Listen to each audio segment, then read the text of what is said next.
Welcome to The Debate. So on today's show, we're going to be picking up on the recent episode of The Deep Dive, which took a really close look at these two, unavoidable blue animal sculptures in Denver.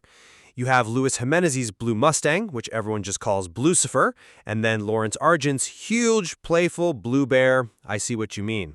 Right, and they're impossible to miss. And what's so interesting, as The Deep Dive laid out, is that they share this common origin. They're both gargantuan. They're both this striking blue color, and they were both funded by Denver's 1% public art mandate. But their creation stories, they couldn't be more different. Exactly. And that difference really brings up our central question for today. When we talk about monumental public art, for it to be a real, lasting cultural success, does that success hinge more on the artist's deliberate intent and their sacrificial struggle, the whole story of Jimenez? Or is the art's legacy actually defined by something else? By the unforeseen, sometimes tragic, public interpretation, the civic myth that just kind of takes over? And I'm going to argue for the latter. I think the art's cultural weight is defined primarily by those external forces, the accident, the tragedy, the legal pressures, all these things that fundamentally overwhelm the maker's hand. It proves, I think, that the myth is just stronger than the man. And I'm going to take the opposing view. I believe that Jimenez's profound, unyielding commitment and his intensely intentional aesthetic choices, those are the true foundation of Blucifer's power and its value. The struggle wasn't a bug, it was the feature. Look, Jimenez's Blue Mustang is not a success in spite of its tragic story, it's a success because of it. We're talking about a 16-year process that was a genuine crucible for him. The man endured a physical collapse, he had persistent migraines, debilitating back injuries, even a serious heart attack during the process, not to mention the ongoing pain from a childhood injury that cost him an eye. It's this whole catalog of physical suffering that when you couple it with the legal battle that literally forced him to finish the work, it bakes this unique, almost sacrificial dedication into the art's very essence. I see that point, but I'd frame that physical cost and legal pressure very differently. To me, that catalog of suffering is precisely what transformed the piece. It went from being a symbol of Western freedom, which was Jimenez's intent, into what the public now sees as a cursed, malevolent object. But let's just hold on that and look at the intentionality of the aesthetics for a second. He didn't choose these materials at random. He chose polychrome fiberglass and lowrider metal flake as a deliberate tribute to his Chicano identity and, Southwestern car culture. These were materials often dismissed by the East Coast art establishment. So he was consciously elevating what some would call low art to monument status. And that intense blue color was inspired by his own horse, Blackjack. Those infamous glowing red eyes, they were an intentional nod to his father's neon sign shop where he learned his craft. This is rich, multi-layered intent. It really resists easy categorization. And the market saw this. It recognized this unique history and defiant aesthetic as inherent qualities that generate real cultural capital. The art's valuation, it was appraised at $2 million against the final cost of $650,000. That confirms that the experts saw the struggle and the deliberate aesthetic as profoundly valuable. That's a compelling point about the market, but the market often values scandal and scarcity over, pure artistic intention. My whole point is that the piece is iconic precisely because of the elements the artist couldn't control. Public art, at the end of the day, is owned by its myth, not by its maker. And we can see this exact principle validated by the Blue Bear. Its success is rooted entirely in serendipity. Argent's initial plan was for sandstone, these earthy tones, to match the environment. The iconic lapis lazuli blue that we all know, that was the result of a simple, mundane printing error on the construction plans that he just embraced it because he liked how it looked. The Bear's appeal is based on accident and playfulness, which is, frankly, far more inviting to the public than the Mustang's confrontation. Now, back to Blucifer. The defining factor, and there's no getting around this, is the manner of Jimenez's death. He was crushed by the statue itself. A piece of it fell and severed an artery. He was consumed by his own creation. This violent, poetic tragedy permanently sealed its fate as a cursed entity. It simply doesn't matter what Jimenez intended anymore. The event completely overwrites his message of freedom and tribute with this undeniable image of malice and death. The public fixes on the demonic red eyes and the tragedy. They completely ignore the Chicano roots or the neon sign tribute. The art's real power, its function now, lies in the public's imposed fear. And that has nothing to do with what Jimenez originally meant. I appreciate you framing the Blue Bear's accidental color as proof of Serendipity's success, but the Mustang's aesthetic confrontation, it was deliberately designed to succeed in a very different way. You're arguing the public myth took over because Jimenez's choices were unsettling. I'm saying the unsettling nature was the intention. I agree the intent was provocation, but the result was outright revulsion, which led directly to the curse narrative. Let's just talk about the psychology here. Jimenez's stylized features, the exaggerated musculature, the visible veins, and yes, the overwhelming phallic quality, all that combined with that aggressive, artificial blue, it was designed to provoke a visceral reaction. It pushes the viewer right into the psychological territory of the uncanny valley. Okay, explain what you mean by the uncanny valley in this context. So the uncanny valley is that feeling of unease, even repulsion we get when something looks almost real, but not quite. In this case, the Mustang is a realistic form, but the materials are intensely artificial. You have the smooth polychrome fiberglass, the metallic flake, and crucially, those totally unnatural glowing red neon eyes. It creates a massive perceptual mismatch. It's a lifelike thing that stares at you with this inhuman, malevolent energy. This is why people immediately started calling it Demon Mustang. His intentional confrontation didn't just generate noise, it backfired into a curse narrative that completely swallowed the art. I'm just not convinced that an intentional confrontation is a failure. The confrontation was the success because it made the art unavoidable.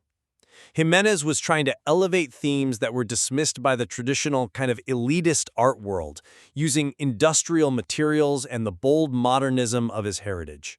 He chose polychrome fiberglass and lowrider flake because they are loud, they are visible, and they are inherently defiant. And unlike the whimsical, agreeable bear, this deliberate refusal to blend in is what generates the high-volume cultural noise that's necessary for a piece to become a permanent landmark. The controversy isn't a problem, it's the gift to the art's legacy.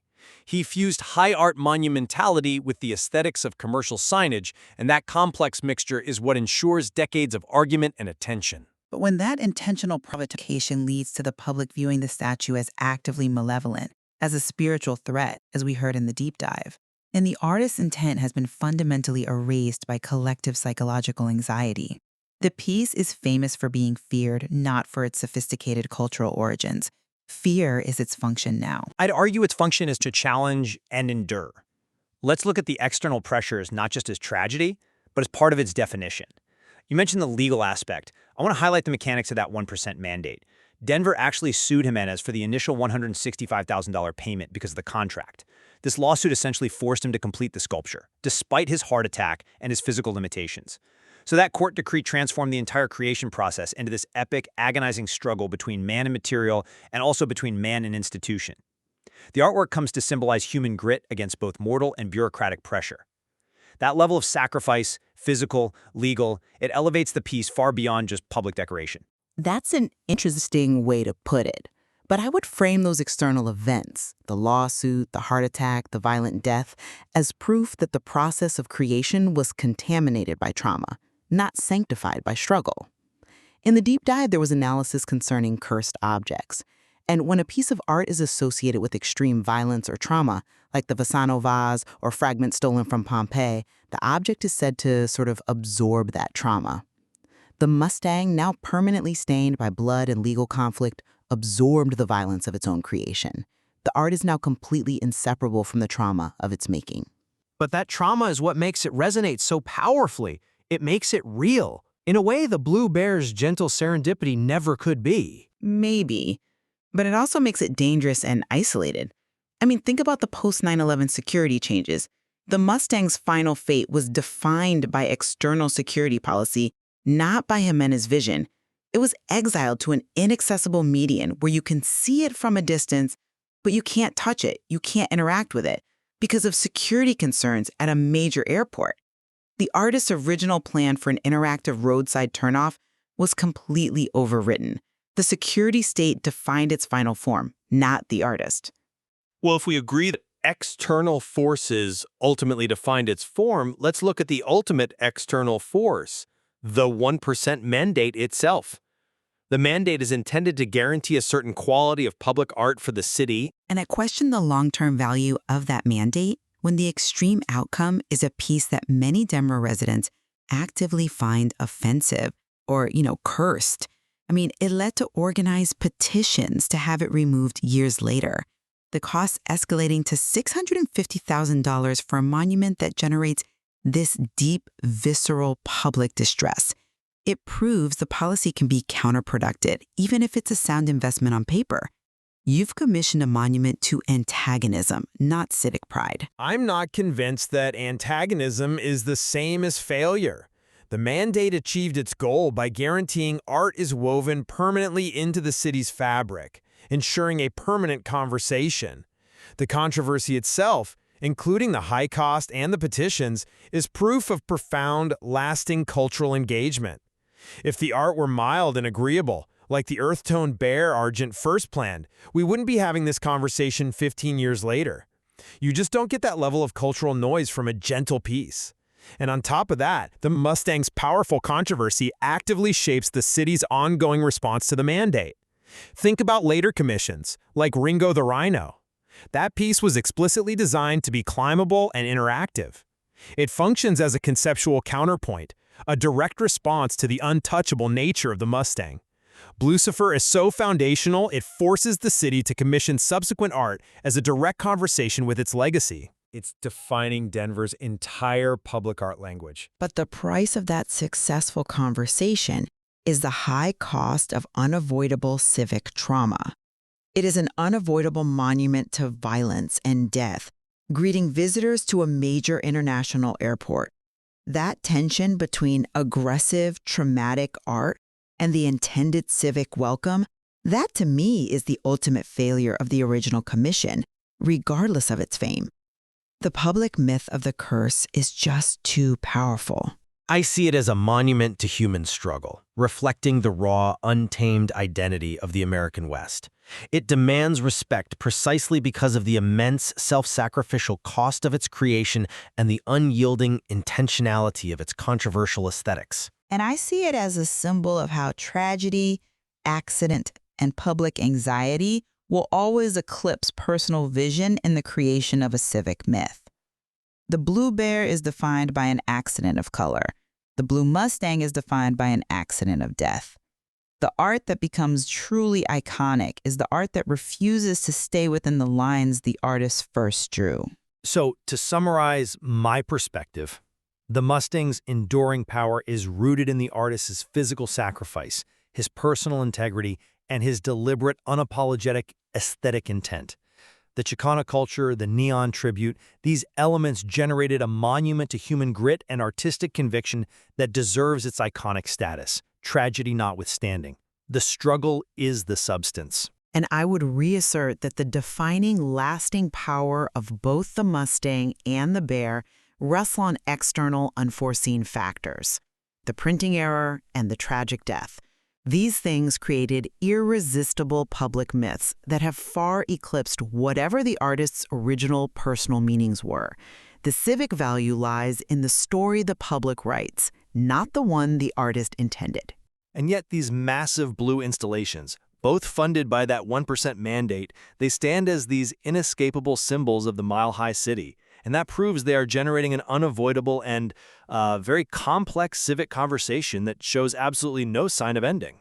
No, it doesn't. And they absolutely prove that the most memorable public art is always the art that gets stained by real-life drama and external chaos. The question that remains, I think, for the listener is whether that high price, the civic drama and the associated tragedy, is ultimately worth the profound ongoing cultural conversation these pieces force upon the city.